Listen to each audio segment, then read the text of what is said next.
Well, hello, everyone. I'm coming in live today, this evening.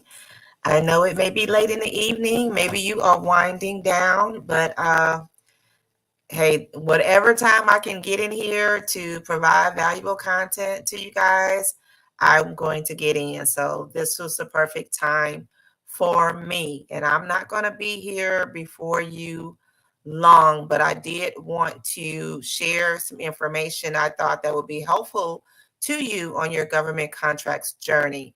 For those of you who are new to me, I am Tina Greer, the CEO and owner of Greer Business Solutions, where we provide coaching and consulting services in the area of government contracts training as well as business operations. Now, just to let you know, I have just launched the business operations side of the house, and we have a separate Facebook group just for them. The Facebook group, I'm going to put it here. That is the business operations Facebook group. So everything we're going to talk about a lot of stuff in there. Um, all things that relates to operating a successful business will be talked about in that particular group. Now, so if you are interested in joining, please feel free. And this is open to men and women. So feel free to join the Business Operations Group, GBS Business Operations. That is the title of it, and that is the link down below. So look forward to having you in there. So before we get started, let me take that off.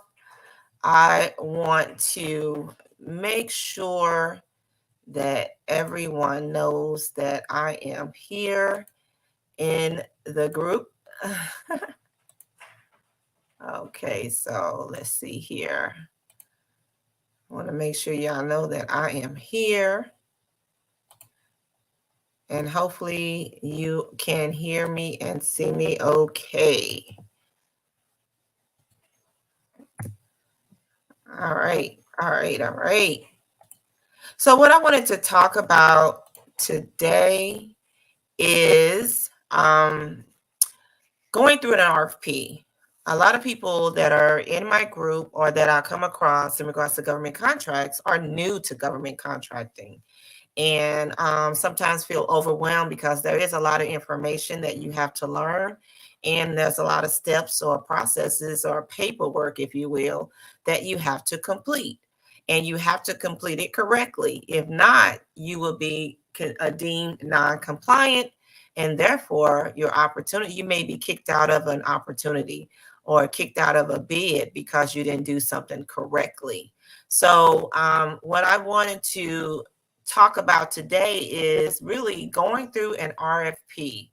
And what you might say, well, what is an RFP? An RFP is a request for proposal, i.e., for example, a solicitation, where the government solicits government contractors, to provide a service, a product or service. And they will do this by issuing a RFP, request for proposal, or an RFQ, request for quote. So that is the beginning stages of a solicitation, where the government is looking for contractors to fulfill a work requirement, whether it be a service or a product. So what I wanted to just kind of talk about briefly, because I'm not going to be on here long, is understanding the first page of a solicitation, going through that RFP, but understanding the first page, which is sometimes called a SF 1449 or SF Form 33, which is SF means standard form. So I'm going to be also probably saying a lot of different acronyms and so forth that you may not be familiar with, but no worries. If you are not, feel free to contact me and we can go over and discuss any questions that you have regarding the acronyms. So some of the things you're going to find a lot of information. You're going to find out about a work requirement through that first page of that document, that standard form, you're going to find out information that you will need to know as you are preparing your proposal and or quotes. So one thing you're going to need to know first and foremost is the contract number. You're going to have, excuse me, the solicitation number. You don't have the contract yet. So the solicitation number, you are going to have to know what that solicitation number is. And you're going to put it on your proposal somewhere within your proposal. Thanks for joining. Who's ever joining, let me know who you are. Thank you for joining. And then also you are going to know through that standard form the type of solicitation that you are getting ready to bid on. Is it a sealed bid?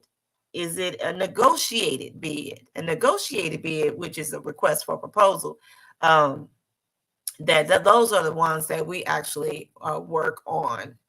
And then you're also going to know the date it was issued, meaning that the date the solicitation came out, which is very important. Dates are very important in regards to solicitations, because you have to be mindful of how much time you have from when it was issued to when it's due.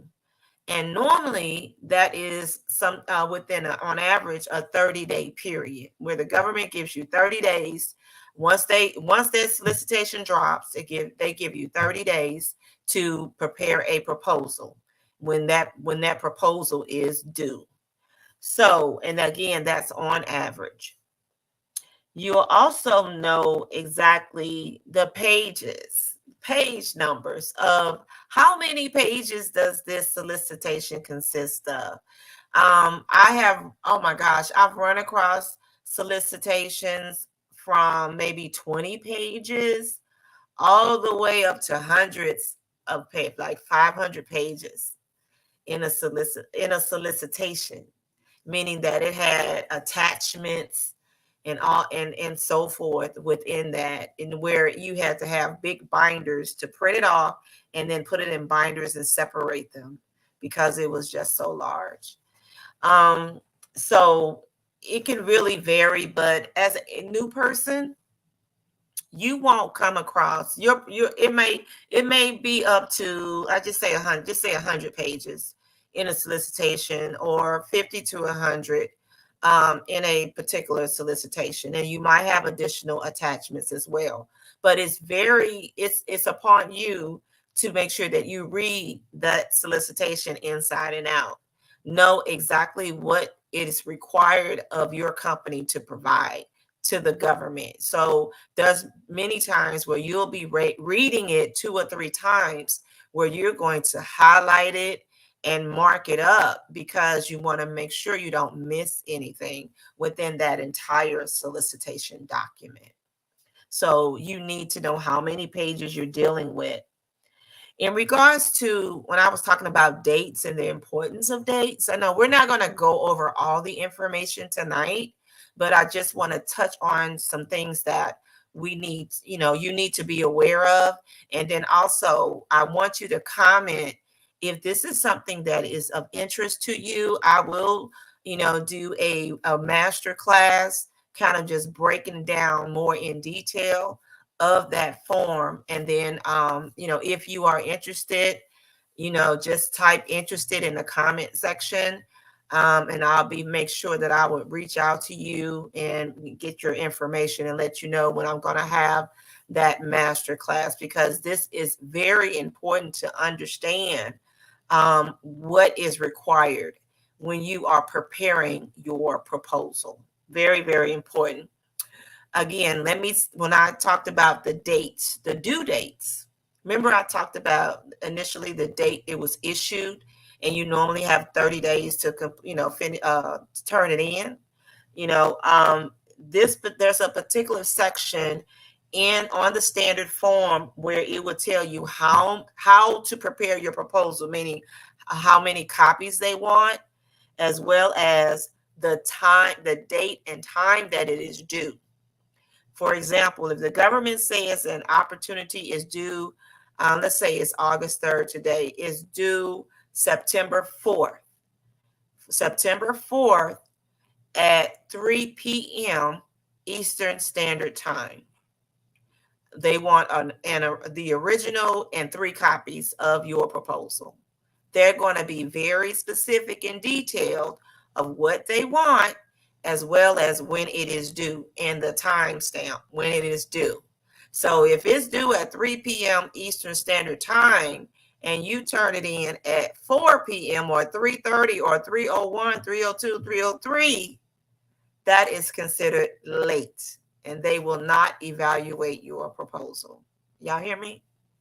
Very, very important.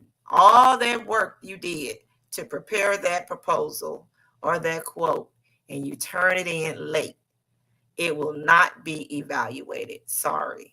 And you've wasted time, energy, money, and labor as a result. So don't be in that situation. Don't put yourself in that situation. You're going to have time, use time management, manage your time wisely when you are preparing a response to a solicitation. Very important, very important. So and the last thing I'm going to just talk about briefly today is the components of the solicitation. On that standard form, it's going to have different titles of different sections of that proposal. And again, I'm talking about, in general, a standard proposal where you have a lot of different sections. You have information such as your section B, your pricing, how they want you to do your pricing. You'll have such as, I'm just doing it out of order, your contract administration data, your FAR clauses. You're going to have any attachments. It's going to talk about where they are located.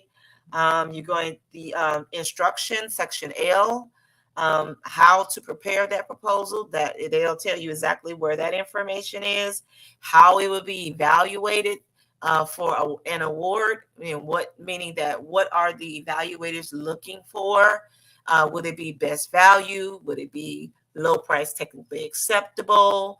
How is it going to be evaluated for an award? Is cost the number one priority, or maybe your technical approach and your management approach may be higher rated than your pricing? So all of that information will be in that solicitation, and it is up to you to make sure that you read it through and through. So I'm just hoping that the information that I've shared, this initial information, I didn't go over everything, but the initial information I shared will be helpful to you as you are looking and reviewing solicitations on SAM.gov.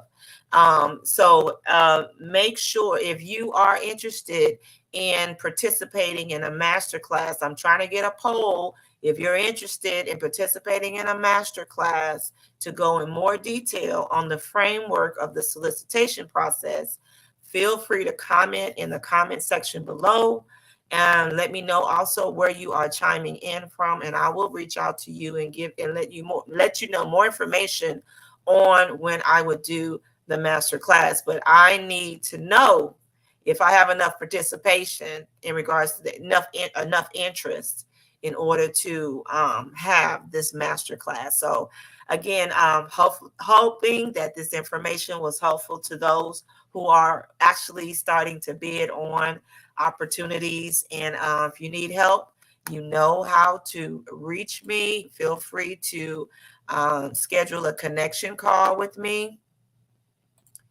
Definitely look forward to assisting you any way I can. And guys, have a wonderful evening, and we'll talk soon. Bye for now.